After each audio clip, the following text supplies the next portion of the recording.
I don't know if you guys know this about me, but I spent a lot of time working at a place called KFC. I'm sure you've heard of it if you're American at all. And KFC is just any other fast food chain. You serve fast food, but KFC specifically is just serving chicken. And this was one of my first few jobs that I had. I had a job working as like a trampoline at like a trampoline park. And then I had another job that I was working at a gym and then a service, like a sales receptionist or something at the front of the gym. And then KFC. Anyway, KFC taught me some crap. All right. And honestly, I am very grateful that I had that job. I really am. I think that if I never had a real job, I don't think I'd be as grateful as I am for the life that I have now. I don't think I'd be as grateful I honestly don't know if I'd have the same level of motivation to try and break free from the corporate world if it wasn't for working some kind of corporate job.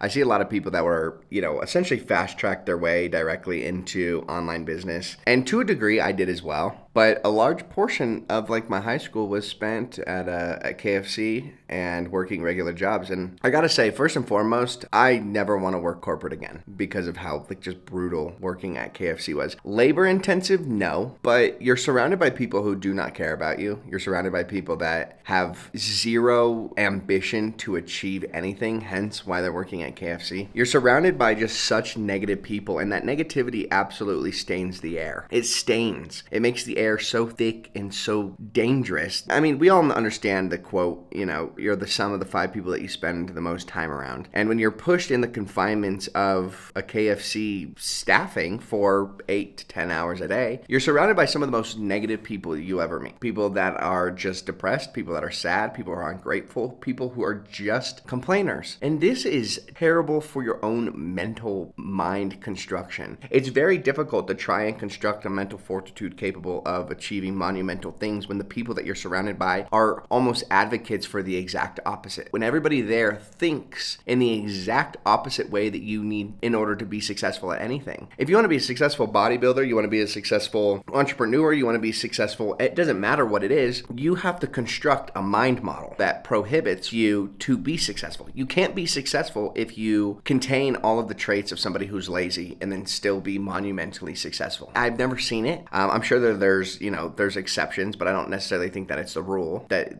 lazy, ignorant, arrogant, depressed, sad, unmotivated, grungy people typically, big picture, are not going to be successful. And when you put yourself in an environment, this is who you're going to become by extension, whether you like it or not. You start working with women, and then you start developing these relationships with the women, and obviously you end up start liking them and they start liking you, and then you guys like start to persuade each other in certain areas and certain polls. And I mean, outside of like just the surrounding of people, the people there are just rude to you. The boss, the staffing, like the upper management, they're very rude. They hold like this level of like authority over you, and it's very difficult for me to call somebody else boss. I think that there's a level of, I don't know what the feeling it is exactly for me, but it's an uncomfortable feeling calling somebody else boss. Alongside that, the customers are always so rude. People in that environment in general are terrible. They're rude, and the guidelines and everything are so incredibly strict, which I understand, but it also removes the idea of creative free will. And when we do any hiring for our companies, we like to make sure that we inspire, in any of our businesses, we want to absolutely inspire people to be the best versions of themselves and to do the things that they're the best at, opposed to giving them a title and then expecting them to just be exceptional at that title. So for an example, if we hire somebody for video editing and he has the traits of an upper management, like C-suite partner, he's going to get it because of the way that he acts and the way that he is. And you can get these promotions very fast, right? When you're working with like our company, for an example, you can have exponential growth in your income when you work for another entrepreneur, for an example. But when you're working at like this corporate company, in this corporate ladder, nobody is ever going to notice you.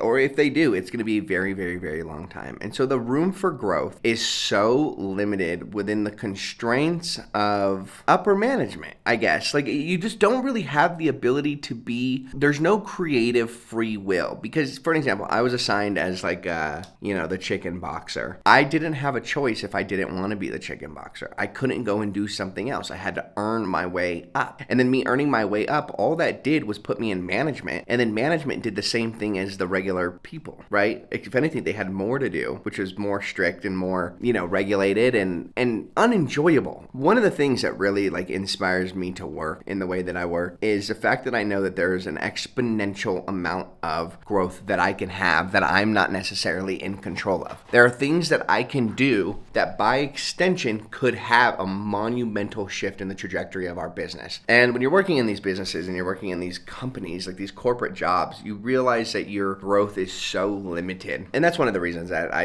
I'm not for KFC. I'm not for the corporate world. But what I can say, so outside of the fact that it taught me that, I didn't want to necessarily work in the corporate world, it also taught me a lot of managementship. So I was like an upper level staff, and it did teach me how management is supposed to be constructed. I wouldn't say in the best way possible, but I would say in a way that allowed me to understand people need to show up on time. People need to put in their best efforts. People need to be meticulous about the things that they do, but not over meticulous that it stunts growth. And what I mean by that is like, you need to be fast and efficient, but you need to make sure that your service delivery is good. Otherwise, you're going to have complaints and you're going to get in trouble. And so communicating to a massive staffing that you need to be here at this time and do this, and this, and then overseeing all of it getting done. I mean, it's a level of managementship, and you're never going to be worse off by knowing management. You know what I mean? And so I did gain that. I did gain the ability to understand how to communicate with people on my team, to motivate them, to excite them, and to continue working. And that's something that I can pull with me forever. Another thing is it taught me the power of speed. Me and my buddy,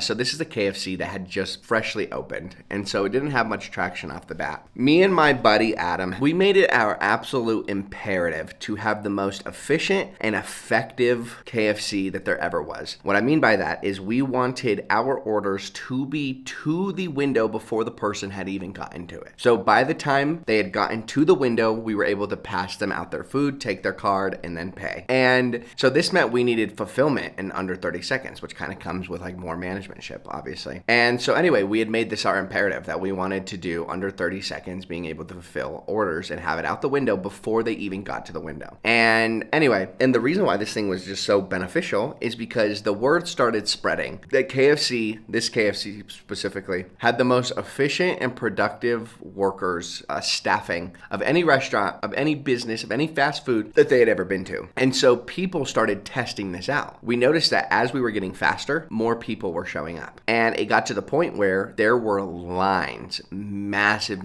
lines. And we were fulfilling exactly what our imperative was, to have deliveries before they even got to the window. And even with us delivering this fast, there was still a massive line because people started to pick up on the fact that we are as good as we are. And people just essentially wanted to try and beat us to the window. And so you'd have people that would like say their order, they'd say it really quickly, and they'd speed to the window, and we would still have it for them because we had the earpieces as well. It was insane. And there was nobody that was able to break us. Anyway, the word kept picking around, getting around. It became a trend to come to KFC and try to beat us, and they couldn't. So anyway, this ended up resulting in KFC's number one most highest ever grossing day. I don't remember what the exact number it is. It was like probably like 40,000 or something. I don't know. It was a crazy fucking number. What's funny, actually, we were like $5 off of like the biggest day KFC had ever had, and so my stepfather came and bought some biscuits to push us over the edge. But the point that I'm trying to make here is I got to understand like a business is going to have a degree of success by itself. A business that's fast, efficient, and effective is going to be a monumentally successful, high-performing business opposed to just a business. And that's where speed really comes into effect. I'd like to say that I also developed like a level of discipline, and I'd also like to argue that I didn't, because the level of discipline that I learned was not the same degree of discipline that you need in the entrepreneurial world. But I'm not going to try and sit here and act like, KFC was terrible and it didn't teach me anything, and I kind of want to at least extract as many things that I could have possibly learned, the KFC world. And I have to say,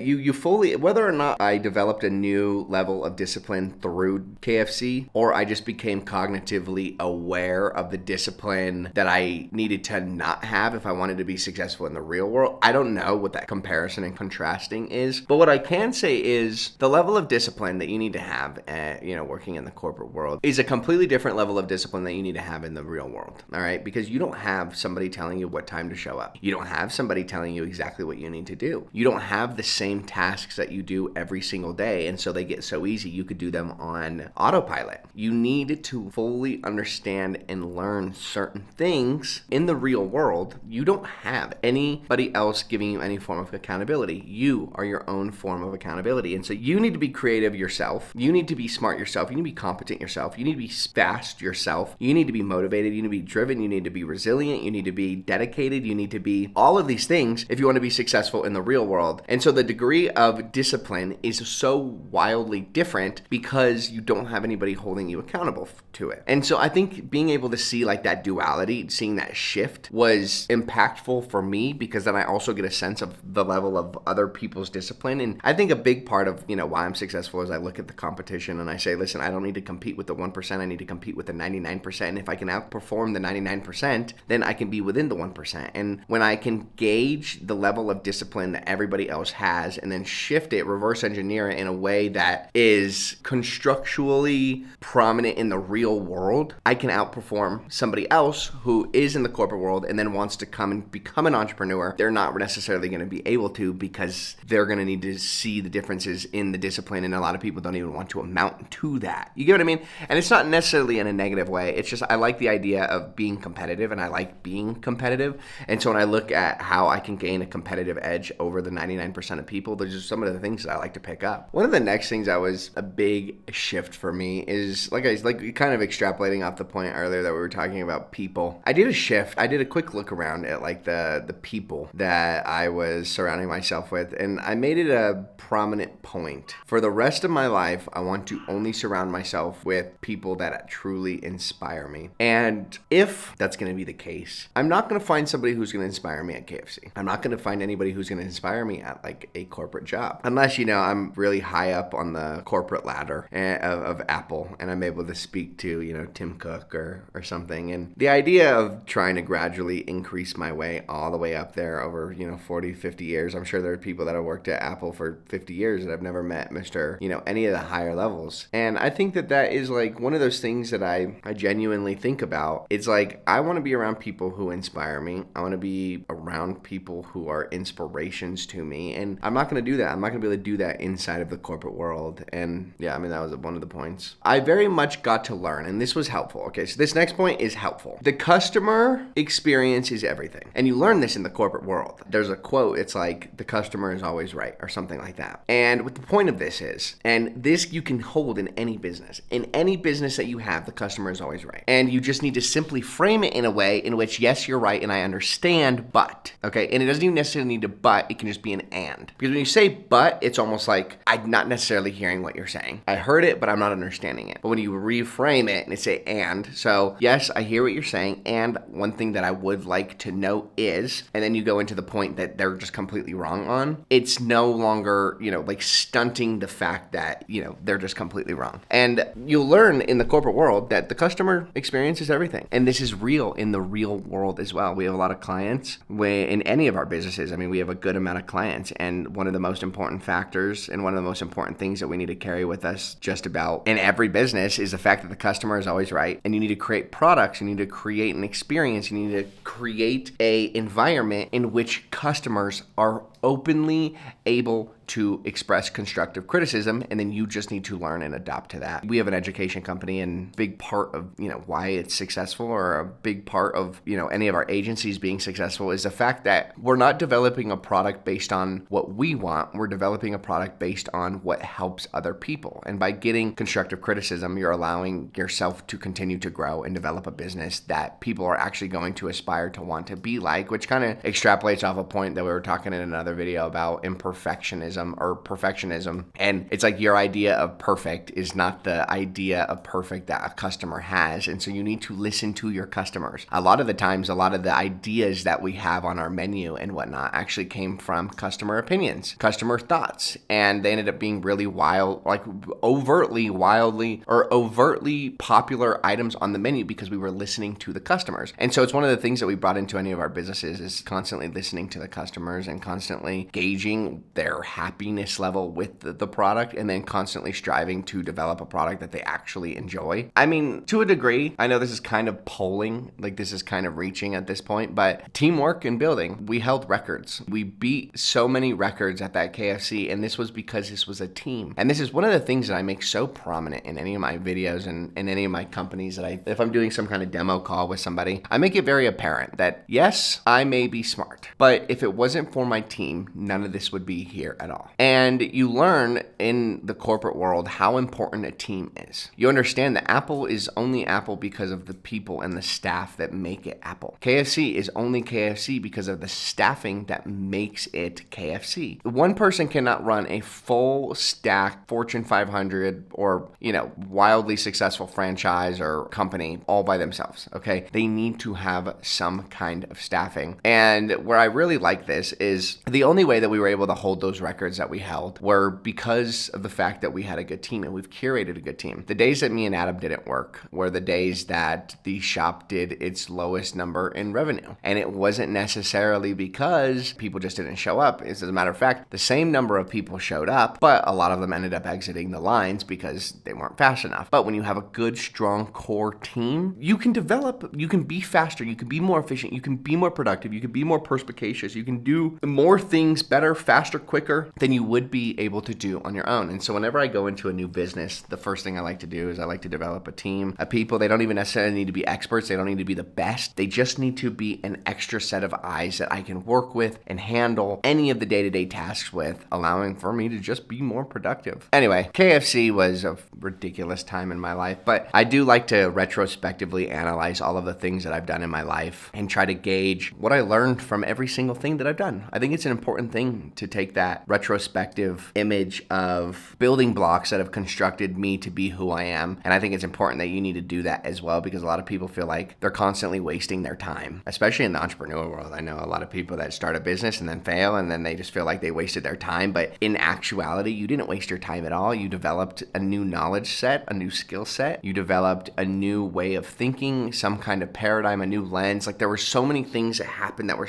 maybe they were minuscule, maybe they were monumental. It doesn't matter what they were. A lot of people don't look in retrospect and say, okay, maybe I didn't waste my time. Here are the things that I actually learned. And I think this is an important thing that people need to do. I think this is truly an important thing. Otherwise, life almost feels like it's constantly a waste of time until you extract the important things out of it and you understand where the true growth points were. And then you can focus your future on the things that held the most weight within those growth points, from your previous experiences and whatnot.